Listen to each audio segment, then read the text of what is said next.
This is Terry Howe from the Talkback Fans Podcast, and you're listening to the BBQ Central Show with the incomparable host, Greg Rempe. Start the game! Let's go! We'll do it live. Okay. Well, do it live! I'll write it and we'll do it live! So to get that perfect barbecue, you use wood. Are you sure it's safe? Whatever. We put the lighter fluid on, strike your match, and... Oh! Should we call the fire department? That might be a good idea.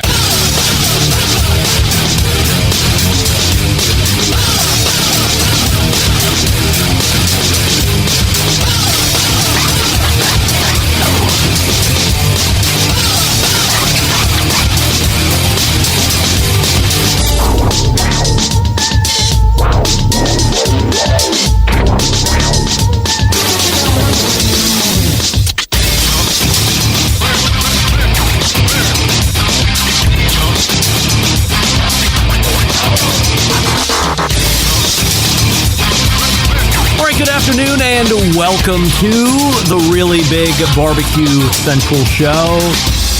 Don't freak out. Middle of the day on Wednesday, Eastern Time. It's not a joke. We are doing it live. We'll do it live. We do it live just like this for 2019. We've come into your living rooms or work cubicles, car radios, however you're getting it. We're here to do something special. Like we have for the last 5 years. We are announcing today exclusively here on this show in conjunction with American Royal, the 10 finalists for this year's Barbecue Hall of Fame. And joining me this afternoon are our pals Elizabeth Gunter and, for the first time, Amy Mills. Now I say this only under the fact, not Amy Mills' first time on the show ever, but first time in this capacity. Amy is working out some things on her end, so we're going to mute her. Amy, whenever you can hear me, just give me the hi sign, and I'll unmute your line. But Elizabeth, it could just be me and you. We could be going mano-y-mano, getting out that top 10 list or 10 finalists list here. So let's go ahead and get through some of the introductory stuff here as the crowd builds in, and then, of course, we'll get to the 10 finalists here.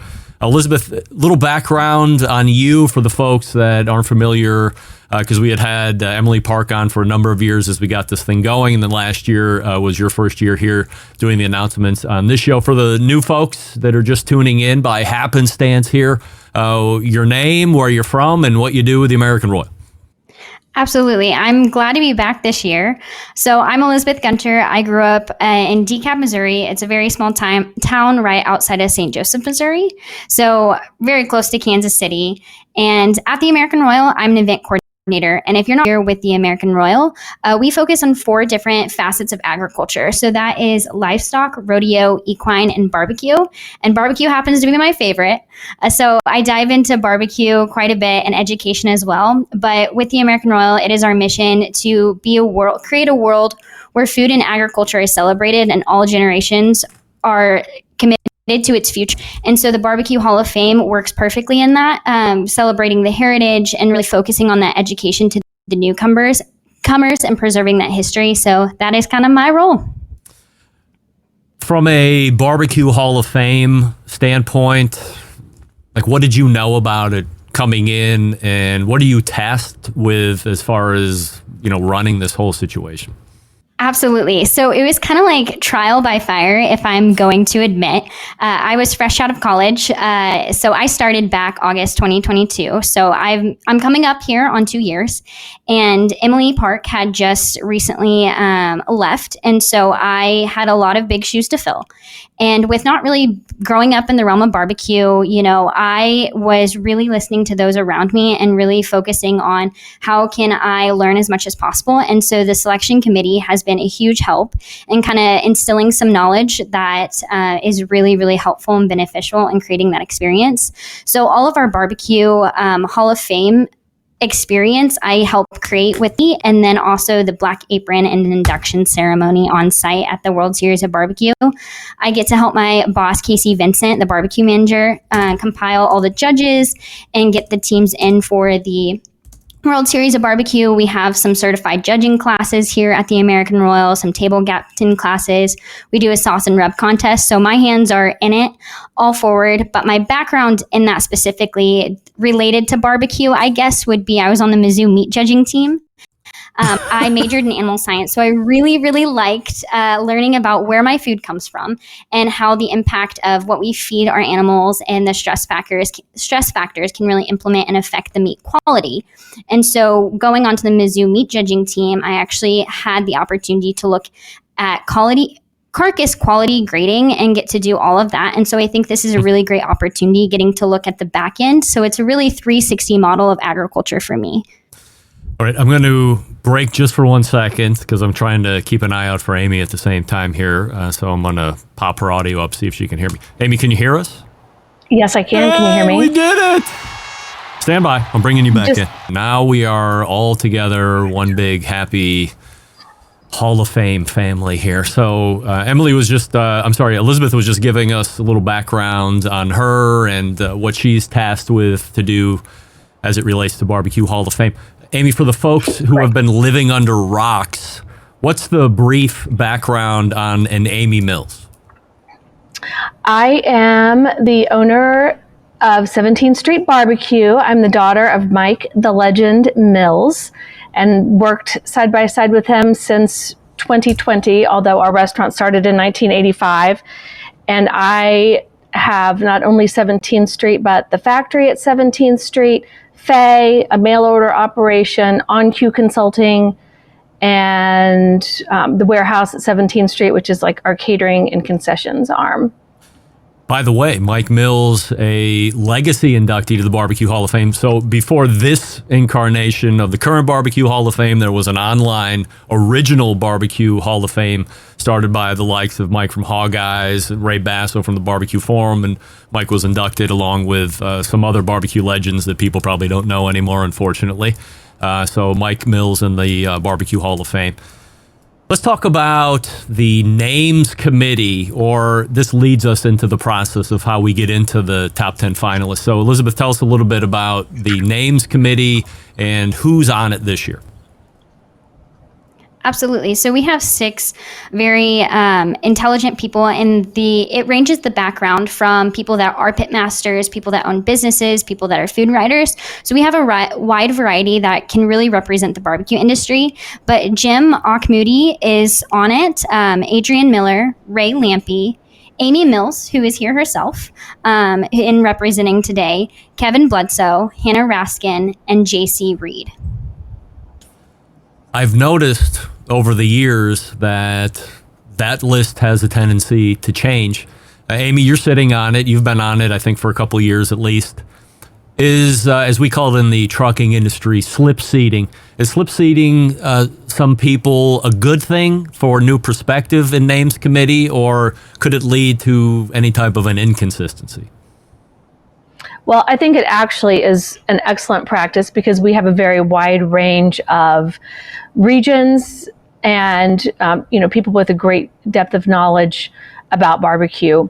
So I think it's very important to have a voice in all areas of the country, and this is an extremely well-rounded group of people.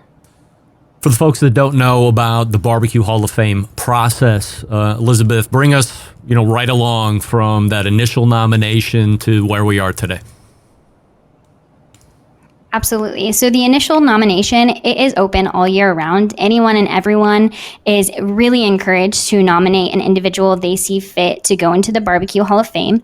And so it goes from April to April is really when we close that down and really start picking through those. And so the selection committee will meet early on in the year, typically early February, and we will continue looking at everyone that has come about on the list. And then they start looking at who really fits the description of what it means to be in the Barbecue Hall of Fame. And so that list this year we had over 83 nominations that included living and legacy. And so the selection committee take their time and look through that list and really narrow it down into their top 25. And it's really, really hard from there once they get down to that. And then they're like fighting it out, duking it out of who gets to be in the top 10.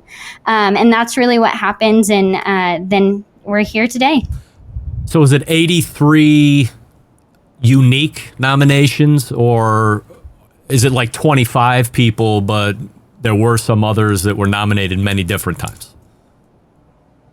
It is unique. Wow. There are people, there was one individual this year that was nominated 40 times, but that still only counts as one nomination as a unique nomination. That was me, wasn't it? Kid, it was a joke. Tough crowd. I can't tell my secrets. Amy, you're on the names committee, so when you are sifting through what we call like the main holding tank of nominees, do you have a personal criteria as to what the Barbecue Hall of Fame means to you, and then how you are deciding, which in the holding tank get into your top 25 before you start arguing for a top 10? That's a great question. I think that I share the same ethos as the rest of the nominating committee. So we are really looking at people who have made a deep contribution to barbecue, often in more than one area, but there's always a nod to preserving the legacy of barbecue. And then, of course, people who are extremely well-rounded, and they may be on TV and have a book and a restaurant, and they do it all. So, we are certainly looking kind of at the depth and breadth of a person's contribution and experience in the world of barbecue. All right, a couple last questions here before we make the announcements. For the folks that were in the general nomination pool, Elizabeth, how long are they then eligible for, or do you have to be nominated each year to be in consideration? Absolutely. So you do not have to be nominated each year. Once your name is put in, you are in there for 3 years, and then it's up to the committee to decide if you fall off or not. And then any time that your name is entered back in, then it's another additional 3 years. So every time your name is put in, it's 3 more years under your belt. You get to stay on. Once you're on the finals list, how does that differ, or what's the process there? So that doesn't really change much. The finals list is the committee will select the top 10 that they feel like this year is well qualified for this year. The hard thing is everyone is so deserving of this award and achievement on this list. But I think they really look at how many people have been on that list before and really try to keep them on that list as much as possible so they get one step closer to being inducted. But there isn't so for instance, we're going to be putting in 4 people into the Barbecue Hall of Fame this year. Those 6 people that don't get in aren't immediately carried over to the finals list for next year. They have to be reconsidered or re-argued for again to make the list. That is correct. Okay. They are rediscussed. All right. So, Amy, what happens after today? After we've revealed these top 10 names, what's going to happen? So after today, everybody is going to be so excited and able to share the news because it's a huge accomplishment just to land on this top 10 list. And then the committee and the Standing Hall of Fame will vote on the inductees. And when will those be announced, Elizabeth? Does that get announced in June? It's May 22nd. May 22nd. And then we will actually induct them at the Black Apron ceremony at the Royal in November. All right. So without any further ado, that's the process. Let's go ahead and start rolling through these 10 in no particular order. What I figured I would do is I'll ask Elizabeth to give us a name, and then Amy, if you want to share any insight or personal anecdote, I'm sure you know a lot of these folks. Please go ahead and jump in, add a little color here. So, Elizabeth, first name, please. Danielle Bennett, also known as BBQ. Wow. BBQ. Huge name. Yes. Huge name in barbecue. And I know that all of your viewers, I'm sure, are very familiar with Danielle because I know she's been on your show frequently. Danielle has really done it all. She qualifies as a very well-rounded candidate. She has an acclaimed television show. She has award-winning books. She competes and has had great success on the competition circuit. She teaches classes. She really is spreading the gospel of barbecue wherever she goes. So congratulations to Danielle. All right. BBQ is in. Next finalist, Elizabeth. Rick Brown. I know Rick Brown. So I was first introduced to a Rick Brown via the television, much like Stephen Reichland. But Amy, what can you tell us about Rick Brown? Well, I have highlighted many of my notes here about Rick Brown because, again, a very illustrious barbecue career. He is an expert cook and pitmaster. He has authored 16 books about barbecue. He's a photojournalist. He's an author. His Barbecue America series, I think, introduced many people to barbecue.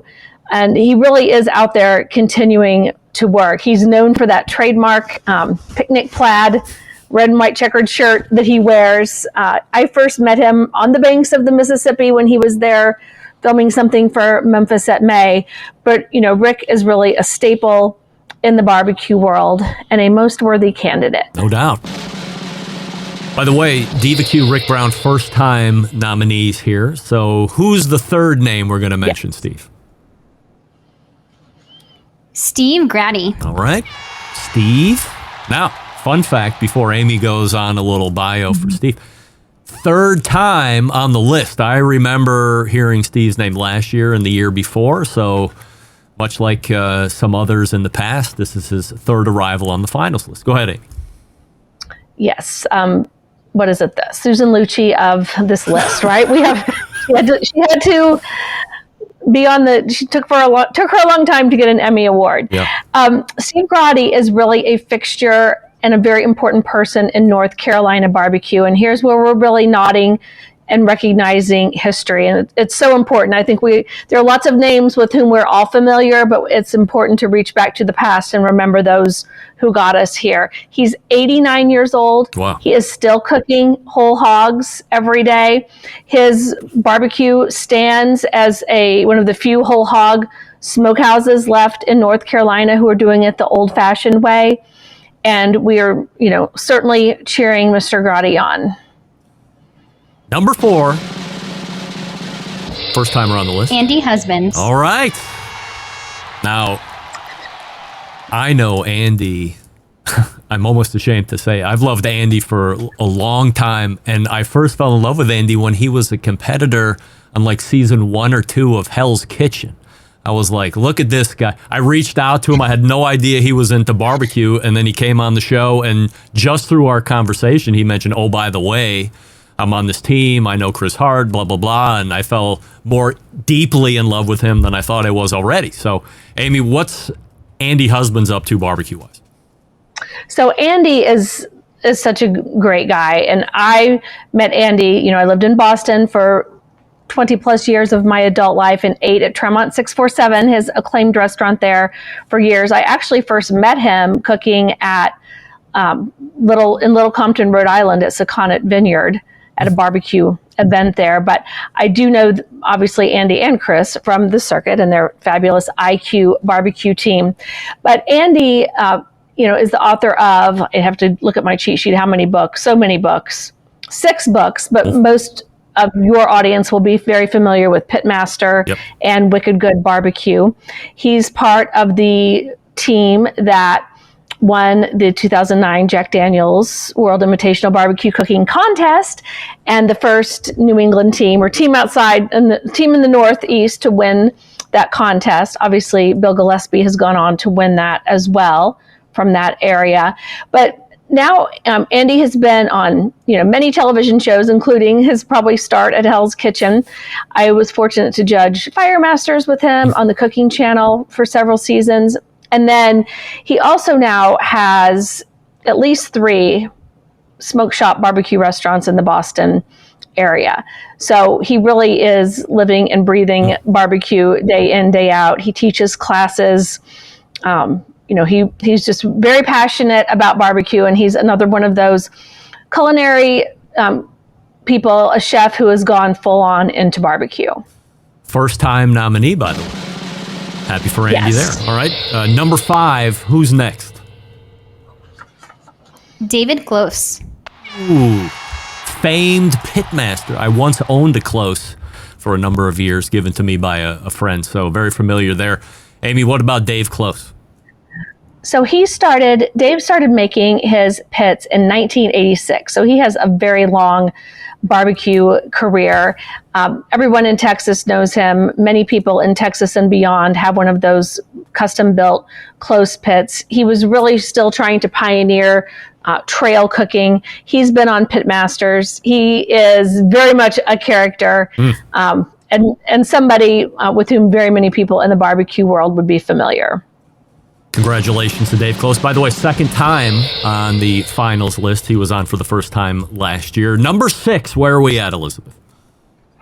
Fast Eddie. All right. Ed Morin, a longtime friend of my show, and I guess what people most associate with Eddie, and I'm not going to try and steal any thunder here, Amy, but maybe what they don't realize is how good of a competitor he was before he got into some other things. So what else can you tell us about Eddie? Well, yes, Eddie is a very fierce competitor, but he is also known for pioneering that gravity-fed pellet cooker and then teaming up with Cook Shack to make them not only for the backyard, but obviously now many barbecue restaurants use those Fast Eddie, those Cook Shacks, FECs. And Eddie, is this his first time on this list? This is Eddie's second time. That's what I thought. Okay. It's all running together for me. But second time on the list, a very worthy competitor. You know, he's another pit guy now on our list. We have David Close and Eddie, 2 totally different kinds of pits, 2 very different careers in barbecue, and both people very worthy of being on this list. Not that it matters, but Fast Eddie, also a Barbecue Central Show's guest Hall of Fame member as well. Okay. That might tip the scale. Elizabeth, number 7. Philip McClard. All right. Now, admittedly, not a name I am immediately familiar with, and that's why we have the expert here to make sure that everybody's up to speed. So what do we know about Phil, Amy? So McClard's in Arkansas, and I don't know how many Arkansas people you have following your show, Many. But it is a household name in Arkansas, very, very synonymous with barbecue and old line barbecue. When I called him to tell him about this award, I kept calling, and finally the person said to me, he only works from 2 a.m. to 10 a.m. So I had to adjust the time I was calling him. He is the 3rd generation running McClard's. McClard's started in 1928. Wow. And has served presidents. They are just a very illustrious barbecue restaurant and most worthy of a Hall of Fame nod. Amy, let me follow up with you on that, because that strikes me as unbelievable. I know Steve Grotti's kind of in a similar situation here, but as someone who has had a barbecue restaurant for decades, when you talk about 1928 and all the evolution and staying relevant, and as somebody who does consulting for barbecue restaurants, what kind of an achievement and what are they doing right to stay in business that long? I would say that is a near impossible feat, and we could probably, I don't know how many there are.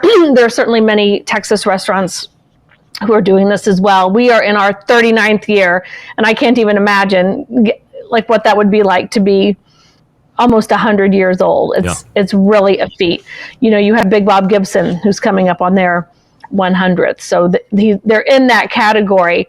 And I think they probably didn't seek fame. They didn't seek their fame in television or in books or anything like that. So while they may not be a national household name, they are very much a respected name for those who are super familiar with and who study the world of barbecue. But I think that this is an incredible feat, and the fact that he's there still working day in, day out is a testament to that. That's how you do that. You still have to be very involved. Incredible. All right, number 8, Elizabeth, who is the name? Roy Perez. Ooh, I know Roy. By the way, McClard's first-time nominee, and if my notes are right, Roy Perez, also first-time nominee. I know Roy, not personally, but I certainly know who he is. I know the look. I know where he's from. What about Roy, Amy?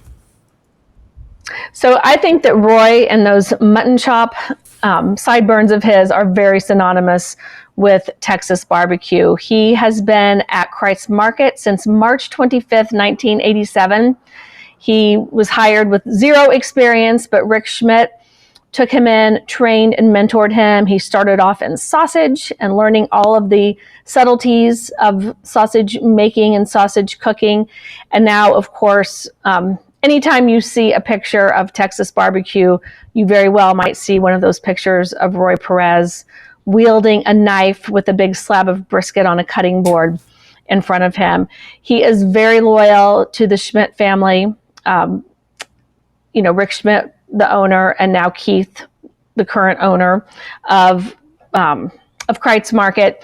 And I think that he has just a deep passion and love for barbecue. He loves talking to the people who come in. He loves having his picture taken with them and just really extolling the virtues of classic Texan barbecue. All right, so congratulations to Roy for landing on the list. Number 9, Elizabeth. Malcolm Reed. Wow. I'm not going to fanboy out on Malcolm Reed. I'm also not going to say that he's a monthly guest as early as last night on the Barbecue Central show, but I know who he is. Second time on the list as well. What do we know about Malcolm Reed, Amy? I don't think there's anything I can tell you about Malcolm Reed that you and your audience don't already know, but I am just personally a huge fan and admirer. I can remember sitting at an NBBQA conference in probably 2009 in Austin, Texas, when Malcolm talked about, his side hustle of making these YouTube videos and blogging about barbecue. And now, my dentist asked me, "Do you know Malcolm Reed?" And I say, "Yes, I do." So Malcolm has, really become a barbecue star and sensation, and he has the chops to prove it. He's the education he provides, and of course his stellar line of products are just huge contributions to the barbecue world. Little known fact, when Malcolm was a younger man and would frequent the local Pizza Hut, they would close it down, pour pitchers of beer, and play WWF wrestling for real in the restaurant. Just putting it out there. All right, one more left. Awesome. Rounding out the top 10, Van and again, Sykes. in no particular order. I'm sorry, I stepped all over you, Elizabeth. Go ahead. Van Sykes. Van Sykes. All right. So again, the name I'm not overly familiar with, so I'm leaning on Amy to give me the heads up. So again, a very classic Alabama barbecue family. Bob Sykes barbecue restaurant is in Bessemer, Alabama. I've had the fortune of eating there several times. And I know Van. Van is the second generation owner, still working in that restaurant every day. So again, a key and a clue to success is that you can't not be in your restaurant. He is one of the 50 founding members of the Southern Foodways Alliance, which I think is very important. And in fact, the first time I met Van was at a Southern Foodways Alliance event. And we really bonded over restaurant operations and really talking about a lot of behind the scenes things that are required to keep employees well-trained and happy and restaurants humming along. So he is a wealth of knowledge and experience in the barbecue world. And that restaurant is just on perennial best of Alabama lists and is really a true barbecue shrine and destination. All right, so that's the list. Van Sykes, Malcolm Reed, Roy Perez, Philip Biclard, Ed Morin, Dave Close, Andy Husband, Steve Grotty, Rick Brown, and BBQ Danielle Bennett is your finalist list here. 4 of those will make up the 2024 Barbecue Hall of Fame class, and that's going to be announced in 2 weeks' time, exactly 2 weeks from today on the 22nd at the very same time, 3 p.m. Eastern. We'll all revisit and learn who makes up the Hall of Fame. Before we go, is there anything I left off or that we want to cover, Elizabeth, or are we good? I think we're good with that. All right. Honestly, great job. Is there anything you want to promote or that the American Royal has coming up here over the next couple of weeks we should know about? Absolutely. We always have something going on around here. So we have our barbecue, certified barbecue judging class and table captain class coming up this year. We have 3 of them, June 15th, August 24th, September 14th. So if you want to become a certified judge through KCBS, please come on out, sign up. It's on the portal online. I'm happy to have you. And then once you get that certification, you can come on out and see us at the World Series of Barbecue, October 30th through November 3rd. That's going to be at the Kansas Speedway. It is later in the year this year, but registrations for judges and teams should come out the end of this month, early June. Amy, anything you, 17th Street, or one of the many other businesses you have your hands in looking to promote today? We have all kinds of things to promote today. I'll tell you about two things. Our applications are live and online for our 37th annual, 37? Now I'm getting confused. Praise the Lord, Murfreesboro Barbecue Cook-Off. It is the only tri-sanctioned barbecue cook-off. We run simultaneous steak, SCA steak contest, MBN, and KCBS contest. The steak is a double header. There's one Friday night and then one on Saturday.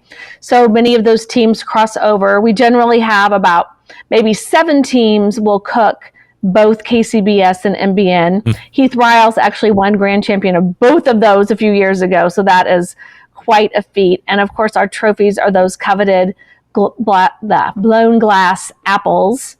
You can look at Darren Worth's Facebook page sometime. He has a whole orchard of them displayed in glass cases all over his restaurant. So we are always excited to welcome our old barbecue competition friends, as well as make some new ones here in Murfreesboro. And our factory at 17th Street is fully up and running and operational, and we are producing our own barbecue sauces and rubs, as well as co-packing for other people. So we are pretty full up for the next 2 months for co-packing, but if anybody is thinking about getting their product co-packed and wants to have that in time for the holidays or something special, they should get in touch. All right, maybe we should do a segment on my show some Tuesday night and talk about co-packing and all that fun stuff. I think that would be an advantage for our listeners if they're looking to do something like that. We can totally do that. All right. So, Elizabeth, thank you very much from the American Royal side. Amy, appreciate you taking time out today and giving us the bios on these folks. And we'll all revisit here in 2 weeks' time and see who makes it into the hall. Thanks so much, ladies. Wonderful. Thank you very much for giving. There they are. That was great. We are right on time. And thanks again to Amy Mills from 17th Street and Elizabeth Gunter from the American Royal. If you're just tuning in, I am happy to tell you that it's all being recorded, so it'll be uploaded in podcast here in just a little bit, so you can get it. 2 releases in one day, because our number 1 is already out. And then the the 10 finalists for this year's Barbecue Hall of Fame are as follows: Danielle Bennett, BBQ, Rick Brown, Steve Grotti, Andy Husbands, Dave Close, Ed Morin, Philip McClard, Roy Perez, Malcolm Reed, and rounding out the list is Van Sykes. There you have it. I see you guys in the chat. I appreciate it. Certainly, my heart. I love you guys and gals. Maybe next year, we'll keep efforting. We'll get there some year, maybe not. Okay, so there you have it. 10 finalists. As I mentioned, 2 weeks from today at 3 p.m. Eastern, we learn who's in the hall. We'll have legacy members as well. We'll also learn if there's going to be an impact award or not. That's not something that happens every year. Thanks again to Amy Mills from 17th Street and Elizabeth Gunter from the American Royal. And until next Tuesday at 9 p.m. Eastern, this is your program host and proud U.S. American saying September 11th, 2001. I will never forget. Good afternoon now.